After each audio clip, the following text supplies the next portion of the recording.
Welcome to Burlap Teachers. Enjoy the video. You start by confirming prerequisites, Node and Yarn, plus the Swift toolchain.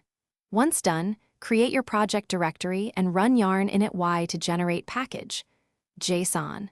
Now add the Yarn Swift capability by importing the plugin or enabling the Swift runner.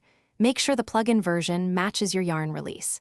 You will also add a minimal scripts section for build and test. These first actionable steps get your environment wired, so the Swift tasks can run under Yarn immediately. Next, configure your Swift package. Create package, Swift, and declare your targets, products, and dependencies because Yarn will call Swift PM. Then add a Yarn script such as build Swift, Yarn Swift build so you can run Yarn build, Swift uniformly.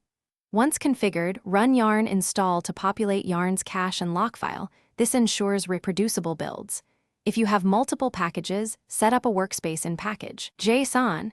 This keeps dependency resolution consistent across modules and speeds up incremental builds. Finish by running tests and producing artifacts. Run Yarn test, Swift or Yarn Swift test, and then Swift build configuration release to create binaries.